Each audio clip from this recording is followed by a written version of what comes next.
Everyone, तो क्या बोलते हैं हिंदी क्लास बढ़िया। तो कैसे हैं आप सभी? उम्मीद है कि आप लोग बहुत अच्छे होंगे और अपनी पढ़ाई को एकदम लगातार और जबरदस्त तरीके से कर रहे होंगे। तो मैं आप सभी की बड़ी बहन ज्योति, स्वागत है आप सभी का आज के एक और सेशन में।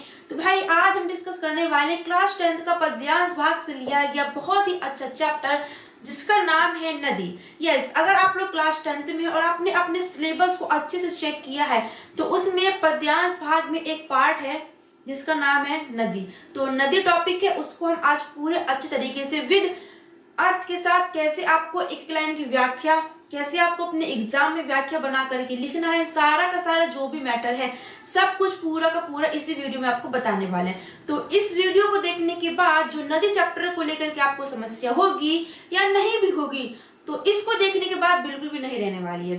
ठीक है, तो चलिए फिर क्लास को शुरुआत करते हैं। देखिए, सबसे पहले आप लोग ये समझिए कि जो हमारे कवि होते हैं वो उनको कवि क्यों कहा जाता है। क्योंकि देखिए, हम सोचे कि हम लोग कवि बन जाए तो ऐसे थोड़ा ना बन जाएंगे भाई, कवि बनने के लिए बहुत कुछ होता है।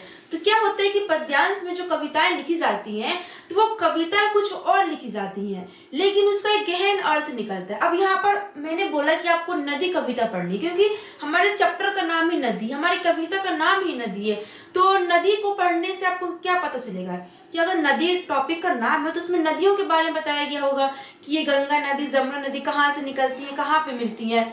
सिंपल यही आपके दिमाग में आएगा ना कि नदी के बारे में टॉपिक है तो नदी की चीजें में मतलब नदी का ही विस्तार किया होगा।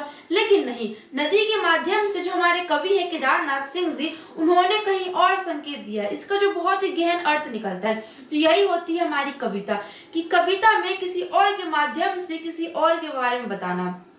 ठीक है, तो ये तो बात हो गई कि नदी में आपको क्या पढ़ना वो आपको आगे पता चल जाएगा। उससे पहले आप लोग अपने भाई 2 मार्क्स कंफर्म कर लीजिए। क्या आपने 2 मार्क्स कंफर्म कर लीजिए। वो क्यों? क्योंकि भाई आपको संदर्भ लिखने को आता है। क्या आता है? संदर्भ लिखने को। संदर्भ क्या होता है भाई? यहाँ तक पहुंच गए होंगे तो आपको पता हो कि संदर्भ क्या होता है। तो जब भी अगर आपके एग्जाम में ये वाली कविता आती है तो आपको क्या करना होता है, 2 मार्क्स का संदर्भ आता है आपके क्वेश्चन में। उसमें से जो 1 मार्क्स होता है वो आपको किसका होता है? कवि का। कि जो ही वो कविता दी गई उसमें जो जिन्होंने वो कविता को लिखा है उसका नाम लिखना होता है। और 1 आता है आपकी कविता का। मतलब 2 मार्क्स में सिर्फ इतना ही करना होता है कि जो भी पैराग्राफ दिया गया उसमें का जो कवि है वो कौन है और उस पैराग्राफ का जो टॉपिक का नाम है वो क्या है। टॉपिक का नाम क्या है? नदी। लिखा किसने है? केदारनाथ सिंह जी ने। ऊपर आपको अच्छे से विजिबल हो रहा होगा। तो किसने लिखा है? केदारनाथ सिंह जी ने। और कविता का नाम क्या है? नदी। तो यहाँ से आपके 2 मार्क्स कंफर्म हो जाते हैं। ठीक है, तो जब भी नदी, अगर नदी जो चैप्टर है, नदी जो कविता अगर आपके एग्जाम में आती है तो याद रखिएगा नदी कविता को किसने लिखा है? केदारनाथ सिंह जी ने। इसके रचयिता कौन है? केदारनाथ सिंह जी। ठीक है, अब बढ़ते हैं अपने टॉपिक की तरफ। तो आगे देखिए क्या बोला है कि नदी। अब थोड़ा समझिए इसका ओवरव्यू, नहीं तो मैं ऐसे समझाने लग जाऊंगी तो आपको समझ नहीं आएगा। तो पहले पढ़िए क्या लिखा है। लिखा है भाई, अगर धीरे चलो तो वह तुम्हें छू लेगी, दौड़ो तो छूट जाएगी नदी, अगर ले लो साथ तो वह चलती जाएगी कहीं भी, यहाँ तक कि कबाड़ी की दुकान तक भी। अब इस कविता को पढ़ने से क्या समझ में आया कि एक नदी है जो हमारे साथ चलेगी और चलती जाएगी कहीं तक भी, यहाँ तक कि कबाड़ी की दुकान तक भी। तो ऐसा कुछ समझ नहीं आ रहा है कि मतलब नदी है और हमारे कबाड़ी की दुकान तक भाई क्यों जाएगी। अब इसका अर्थ समझिए कि इस नदी जो चैप्टर है, नदी के माध्यम से जो हमारे कवि हैं एक गहन अर्थ को समझाते हैं। तो सबसे पहले इस चैप्टर में आपको 2 बातें याद रखनी है। ध्यान से मेरी बातों को सुनिएगा कि जो नदी है उसको हमारे कवि ने क्या बोला है। जो नदी है उसको हमारे कवि ने हमारी सभ्यता, संस्कृति, संस्कार, व्यवहार से जोड़ा है। मतलब जो नदी है वो क्या है? नदी रूपी सभ्यता, संस्कृति। मतलब नदी को क्या बोला गया है यहाँ पर? सभ्यता, संस्कृति। तो ये एक वर्ड हमारे एग्जाम मतलब इसमें आना है। और एक वर्ड आएगा आधुनिकता। ठीक, आधुनिकता मतलब क्या होता है? जो मॉडर्न कल्चर होता है हमारा। आप देख रहे होंगे हम लोग पीछे से कितना मॉडर्न कल्चर की तरफ बढ़ रहे हैं, है ना, अपना विकास कर रहे हैं। तो यही होता है आधुनिकता, मतलब मॉडर्न कल्चर। और नदी रूपी सभ्यता, संस्कृति मतलब नदी को यहाँ पर कवि ने हमारी सभ्यता, संस्कृति के रूप में प्रयुक्त किया, प्रदर्शित किया। ठीक है, अब समझिए इसमें वो कहना क्या चाहते हैं। अब देखिए, हम जो अपना विकास है वो बहुत तेजी से कर रहे हैं। तो वो बोलते हैं कि हम अपना जो विकास मॉडर्न कल्चर में अगर कर रहे हैं तो अपनी सभ्यता और संस्कृति को लेकर करें, सभ्यता संस्कृति को छोड़कर नहीं करें। हम लोग मॉडर्न कल्चर की ओर बढ़ रहे हैं, आधुनिकता को अपना रहे हैं, तो अपनी सभ्यता संस्कृति कहीं ना कहीं पीछे छोड़ते हुए जा रही है। वो कैसे?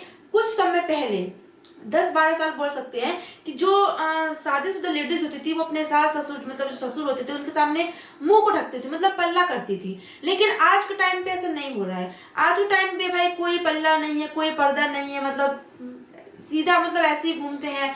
मतलब जो पहले घूंघट करते थे, जो लाज मर्यादा होती थी वो नहीं, क्योंकि हम लोग विकास कर चुके हैं। तो यही यहाँ पर बोलते हैं कि हम लोग इस विकास में, इस मॉडर्न कल्चर के विकास में, आधुनिकता के दौड़ में इतना भाग रहे हैं कि हमारी जो सभ्यता संस्कृति वो बहुत पीछे छूटे जा रही है। तो वो बोलते हैं कि इसमें कि आपको अपनी सभ्यता संस्कृति पर फोकस करना है। भले आप मॉडर्न कल्चर पर अपना विकास करो, लेकिन अपनी सभ्यता संस्कृति को साथ में लेकर करो। तो ये पूरी की पूरी इसमें कहानी यही है। तो नदी को क्या बोला, हमारी सभ्यता संस्कृति से। और एक बात और सुन लीजिए, इसमें बताएंगे आगे जो टॉपिक होगा, इसके आगे जो पैराग्राफ है, कि जो नदी रूपी सभ्यता संस्कृति, मतलब जो हमारी सभ्यता संस्कृति वो एक ऐसी चीज है जो हर जगह हमारे काम आती है। बोला है कबाड़ी की दुकान तक भी, मतलब तुच्छ से तुच्छ जगह, मतलब बेकार से बेकार जगह पर भी हमारी जो सभ्यता संस्कृति वो हमारे काम आती है। वो क्यों आती है कि देखिए, अगर आपको अपना काम किसी से करवाना है, ठीक है, तो कैसे करवाएंगे, बोलचाल के तरीके से, अपनी संस्कृति से, अपनी सभ्यता से, अपने बोलचाल के तरीके से, उसी से आप अपना माहौल बना सकते हैं। अगर आप किसी अनजान जगह पर जाते हैं कहीं भी, तो किससे आप अपना माहौल बनाते हैं, किससे अपना परिचय करते हैं, अपने बोलचाल के तरीके से, तभी आपसे लोग जुड़ते हैं। तो जो सभ्यता रूपी संस्कृति होती है, जो सभ्यता संस्कृति होती है, वो हमारे जीवन का बहुत ही कीमती आधार है, मतलब बहुत ही कीमती हमारे लिए। अगर ये हमारे साथ है तो हम दुनिया के किसी भी कोने में अकेले जा सकते हैं, अपने अकेले, अपने बलबूते पर। तो यही बोला है कि आप लोग मॉडर्न कल्चर को अपनाइए, इसमें विकास कीजिए, लेकिन अपनी सभ्यता संस्कृति को साथ लेते हुए करिए। ठीक है, तो समझ में आया? बस यही पूरी जो मैंने आपको बताया, पूरी की पूरी यही कहानी है। बस आपको देखना है किस लाइन में क्या बोल रहे हैं। ठीक है, तो चलिए फिर स्टार्ट करते हैं। तो क्या लिखा है भाई कि अगर धीरे चलो, तो हमारे कवि क्या कहते हैं, कभी हमारे जो केदारनाथ सिंह जी हैं वो कहते हैं कि अगर तुम धीरे चलोगे, अर्थात इस आधुनिकता के दौड़ में जो तुम विकास कर रहे हो, तुम्हारे विकास की गति अगर वो धीमी होगी, अर्थात मंद होगी, तो वह तुम्हें छू लेगी। अर्थात जो नदी रूपी सभ्यता संस्कृति है वह तुमको स्पर्श कर लेगी, वह तुमको छू लेगी, अर्थात वह नदी रूपी सभ्यता संस्कृति तुम्हारे साथ साथ चलेगी।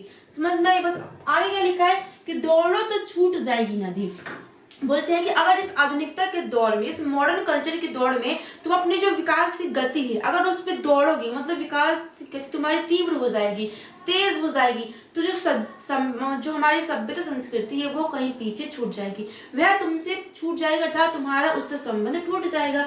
अब आगे क्या बोलते हैं कि अगर ले लो साथ तो वह चलती जाएगी कहीं भी, यहाँ तक कि कबाड़ी की दुकान तक भी। अब बोलते हैं कि अगर तुम नदी रूपी सभ्यता संस्कृति को अपने साथ ले लोगे, अर्थात इस आधुनिकता के भाग दौड़ में अपनी नदी रूपी सभ्यता संस्कृति को ध्यान में रखते हुए, इसको इग्नोर किए, मतलब इसको नजरअंदाज करे बिना आप अपना विकास करोगे, तो वह तुम्हारा साथ कभी नहीं छोड़ेगी, वह तुम्हारे साथ चलती चली जाएगी जहां तक भी तुम उसको ले जाना चाहते हो। और अंत में कभी कहते हैं कि जो नदी रूपी सभ्यता संस्कृति है वह तुम्हारे साथ कबाड़ी की दुकान तक भी जाएगी, अर्थात तुम्हारी कठिन से कठिन परिस्थितियों में भी वह तुम्हारा साथ देगी।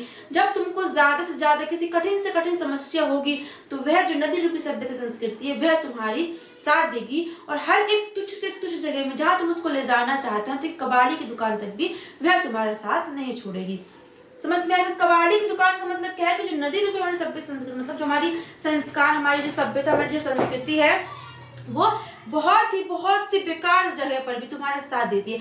अगर बहुत ही मुसीबत हमको है तो हम अपनी सभ्यता संस्कृति से किसी से हेल्प मांग सकते, तो वो हमको हेल्प कर सकता है ना। तो सभ्यता संस्कृति बहुत जरूरी होती है। हम उसको किसी भी कोने में तुच्छ से तुच्छ जगह पर भी ले जाएंगे ना, तो वह भी हमारा वहां साथ देगी। ठीक है, इसीलिए आप लोग मॉडर्न कल्चर को अपनाइए, लेकिन अपनी सभ्यता संस्कृति संस्कार को ध्यान में रखते, उसको मत भूलिए, क्योंकि वो बहुत जरूरी है। मॉडर्न कल्चर जितना हमारे लिए जरूरी नहीं है, उतना जरूरी हमारे लिए हमारी क्या है, संस्कृति, हमारे संस्कार, हमारी सभ्यता। समझ में आई बात? तो यहाँ तक आपको कैसे लिखना, उम्मीद है आपको इतना समझ आया होगा। बस ये बात याद रखना है कि नदी को बोला है सभ्यता संस्कृति से रिलेट किया है, और आधुनिकता के दौर में। ठीक, इन दोनों को आप समझ जाएंगे तो आपकी पूरी जो व्याख्या है वो अपने आप आ जाएगी। क्लियर? तो देख लीजिए अब कैसे आपको अपने एग्जाम में लिखना। ठीक है, एक बार अच्छे से व्याख्या बता देते हैं कि किस तरीके से आपको अपने एग्जाम में लिखना है। तो कैसे लिखना है कि इन पंक्तियों में कवि केदारनाथ सिंह जी ने नदी को सभ्यता संस्कृति के रूप में प्रयुक्त करते हुए कहा है, फिर प्रदर्शित करते हुए कहा है कि अगर तुम धीरे चलोगे अर्थात इस आधुनिकता के दौर में तुम्हारी जो विकास की गति है वो मंद होगी, तो वह तुम्हें छू लेगी, अर्थात वह तुम्हारे साथ साथ चलेगी। क्लियर। अब आगे कभी कहते हैं कि अगर तुम इस आधुनिकता के दौड़ में भागोगे, तुम तेजी से विकास करना चाहोगे, अर्थात तुम्हारे इस आधुनिकता के दौड़ में जो विकास की गति है वो तीव्र होगी, जो नदी रूपी सभ्यता संस्कृति है वह तुमसे छूट जाएगी, तुम्हारा संबंध उससे टूट जाएगा। आगे कहते हैं कि अगर तुम नदी रूपी सभ्यता संस्कृति को अपने साथ में ले लोगे, तो वह तुम्हारे साथ चलती चली जाएगी जहां तक भी तुम उसको ले जाना चाहते हो, यहाँ तक कि वह कबाड़ी की दुकान तक भी तुम्हारे साथ चलेगी, अर्थात तुझ से तुझ जगह पर भी वह तुम्हारे साथ रहेगी। जब तुम्हारा कठिन से कठिन समस्या होगी, जब तुम्हें कठिन परिस्थितियां होंगी, तब भी वह तुम्हारा जो नदी रूपी सभ्यता संस्कृति है वह तुम्हारे साथ रहेगी। क्लियर। तो इस तरीके से आपको इसकी व्याख्या लिखनी है। अब बढ़ते हैं भाई आगे अगले पैराग्राफ में। तो आगे क्या लिखा है कि छोड़ दो तो वह वही अंधेरे में करोड़ों तारों की आंख बचाकर वह चुपके से रच लेगी एक समूची दुनिया एक छोटे से घूंगे में। ठीक। तो देखिए समूची मतलब क्या होता है? संपूर्ण। क्या होता है? समूची मतलब क्या होता है? संपूर्ण। और रच मतलब क्या होता है? बनाना या बना लेगी। ठीक है, बनाना बोल सकते हैं। घोंगा भाई एक जीव होता है जो कुछ ऐसे ऐसे करके कुछ होता होगा, ऐसे करके ऐसे घोंगा होता है, आपने देखा होगा, ऐसे करके जीव होता है घोंगा। सर्च कर लीजिएगा फोन में, आपको मिल जाएगी कौन कौन सा जीव होता है। ठीक है। तो इसमें क्या बोलते हैं, अब कभी क्या बोलते हैं दूसरे पैराग्राफ में कि छोड़ दो तो वही अंधेरे में करोड़ों तारों की आंख बसाकर, मतलब अब वो बोलते हैं जो सभ्यता संस्कृति है ना, भले आप उसको इग्नोर कर दीजिए, भले आप उसको मत अपनाइए, उसको छोड़ दीजिए, उसको त्याग कर दीजिए, लेकिन जो सभ्यता संस्कृति है वह कभी समाप्त नहीं होती, वह कहीं ना कहीं जरूर मौजूद होगी। भले आपके जो अंदर है ना, चाहे आपके मानसिकता में हो, चाहे आपके बोल चाल में, रहन सहन में, थोड़ी सी मतलब 100 में से बोल सकते हैं कि 0.1% तो होगी ही होगी, वो कभी समाप्त नहीं हो सकती। किसी भी पर्सन के अंदर से वो जितना भी मॉडर्न कल्चर को अपना, लेकिन थोड़ी सी उसके पास सभ्यता संस्कृति जरूर होगी।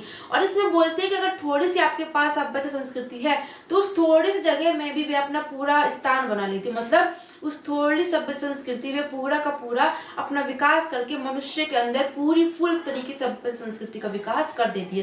कैसे कर देती है? जिस प्रकार एक छोटा जो घोंगा जीव होता है वो छोटे से स्थान में अपनी पूरी दुनिया का निर्माण कर लेता है, वैसे ही जो सभ्यता संस्कृति अगर आपके पास थोड़ी सी भी है तो वह उस छोटे से स्थान से ही ना आपके अंदर पूरी सभ्यता संस्कृति का विकास कर देती है।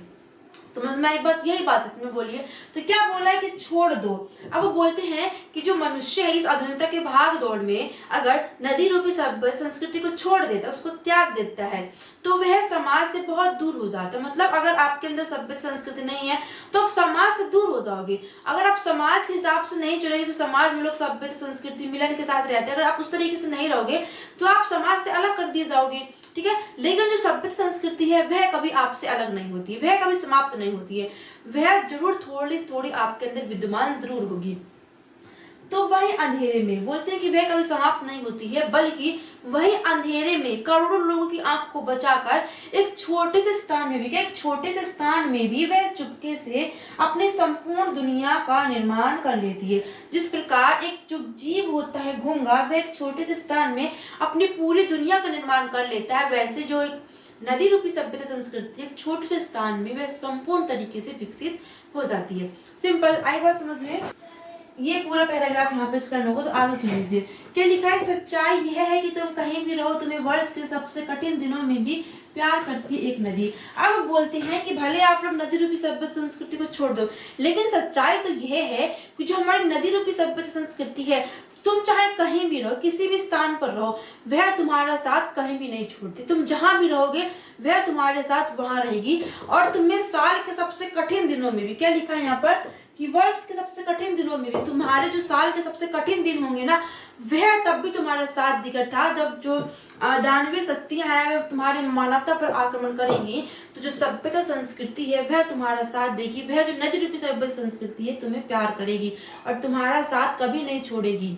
समझ में आई बात? तो बस इस तरीके से यहाँ पे आपको लिखना, तो क्या छोड़ दो तो भाई अंधेरे में करोड़ों तारों की आंख बचाकर वह चुपके से रच लेगी समूची दुनिया एक छोटे से खोगे में। तो प्रस्तुत पंक्तियों में कवि केदारनाथ सिंह जी कहते हैं कि मनुष्य नदी रूपी सभ्यता संस्कृति को इस आधुनिकता के भाग दौड़ में, आधुनिकता के विकास के चक्कर में छोड़ देता है तो वह समाज से अलग हो जाता है, उसका समाज से संबंध टूट जाता है। लेकिन सच तो ये है कि जो सभ्यता संस्कृति है वह कभी समाप्त नहीं होती है, बल्कि वही अंधेरे में करोड़ों लोगों की आंखों को बचा करके एक छोटे से स्थान में वह चुपके से अपनी संपूर्ण दुनिया का निर्माण कर लेती है। जिस प्रकार एक छोटा सा जो घोंघा है वह संपूर्ण एक छोटे से स्थान में अपनी संपूर्ण दुनिया का विकास कर लेती है, ये जो सभ्यता संस्कृति है वह एक छोटे स्थान में अपना निर्माण कर लेती है, अपनी जगह बना लेती है। आगे बोलते हैं सच्चाई तो ये है, कई बोलते हैं कि भले जो मानव है, भले जो मनुष्य है वो सभ्यता संस्कृति को त्याग दे, उसको छोड़ दे, लेकिन सच्चाई तो ये है कि जो नदी रूपी सभ्यता संस्कृति है वह तुम्हारे साथ कभी नहीं छोड़ती। तुम कहीं भी रहो वह तुम्हारे साथ वहां भी रहेगी। और साल के सबसे कठिन दिनों में जब जो मानवता पर तुम्हारी जो दानवीर शक्तियां हैं, जो दानवीर शक्तियां तुम्हारी मानवता पर आक्रमण करेगी, तब भी वह जो नदी रूपी सभ्यता संस्कृति तुमको प्यार करती, अर्थात हर एक सिचुएशन में, हर एक समस्या में, कठिन से कठिन परिस्थितियों में जो नदी रूपी सभ्यता संस्कृति है वह तुम्हारे साथ नहीं छोड़ती, तुम्हारे साथ साथ तुम्हारे पीछे पीछे लगी रहती है। समझ में आई बात? कुछ डिफिकल्ट नहीं है, आप कंफ्यूज मत होना बिल्कुल भी। बस ये है कि नदी रूपी सभ्यता संस्कृति को त्यागना नहीं है, वे हमारे साथ हमेशा रहती है। भले हम कितना भी मॉडर्न कल्चर को अपना ले, कितना भी अंग्रेज को ना बन जाए, लेकिन जो नदी रूपी सभ्यता संस्कृति हमारी इंडिया की वे हमारे साथ हमेशा रहती है। क्लियर? यहाँ पर हमारा टॉपिक खत्म होता है, बढ़ते आगे। तो इतना पढ़ने के बाद, हाँ ये लास्ट है, इतना पढ़ने के बाद हमारी कविता खत्म हो जाएगी। अब आगे क्या लिखा है कि नदी जो इस समय नहीं है इस घर में, पर होगी जरूर कहीं ना कहीं किसी चटाई या फूलदान के नीचे। मतलब बोलते हैं कि इस आधुनिकता के दौड़ में जो मनुष्य है वो इस आधुनिकता के दौड़ में भागा ही जा रहा है ना। तो वो बोलते हैं कि जो नदी रूपी सभ्यता संस्कृति है वो इस समय भले उस घर में ना हो, भले उस घर में ना हो, लेकिन वह जरूर कहीं ना कहीं होगी किसी चटाई या फूलदान के नीचे। का मतलब है जो समाज में नीचे तबकों के लोग होते हैं, मतलब नीचे तबकों मतलब क्या हो जाएगा, जो नीची मतलब बोल सकते हैं जो लो कास्ट के लोग होते हैं, जैसे एससी वगैरह में, एसटी वगैरह में आते हैं, तो बोलते हैं कि भले उस घर में ना मौजूद हो, लेकिन आपके आसपास कहीं ना कहीं, आपके घर के पास, आपके पास नहीं तो आपके घर वाले जो लोग उनके पास होगी, या फिर जो समाज के नीचे फूलदान, चटाई फूलदान के नीचे का मतलब क्या लिया गया यहाँ पर कि समाज के जो निचले तबके होते हैं ना, मतलब नीचे जो लो कास्ट के लोग होते हैं उनके पास जरूर मौजूद होगी।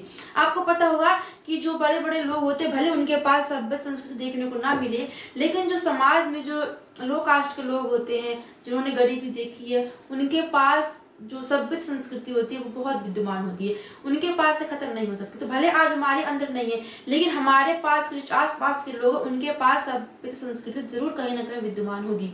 क्लियर? चुपचाप बहती हुई कभी सुनना जब सारा शहर सो जाए। क्या बोलते हैं कि अगर तुमको विश्वास नहीं होता, कभी कहते हैं अगर तुमको विश्वास नहीं होता कि नदी रूपी सभ्यता संस्कृति है या नहीं है, तो कभी चुपचाप से सुनना, चुपचाप बहती हुई मतलब कभी चुपचाप सुनना जब सारा शहर सो जाए, अर्थात जो आधुनिकता का दौर है, तुम आधुनिकता से बोर हो, जैसे मॉडर्न कल्चर को अपनाते अपनाते बोर हो जाओ, इससे थक जाओ, तो तुम शांत मन से एक जगह बैठ करके, अकेले बैठ करके सुनना कभी शांति मन से।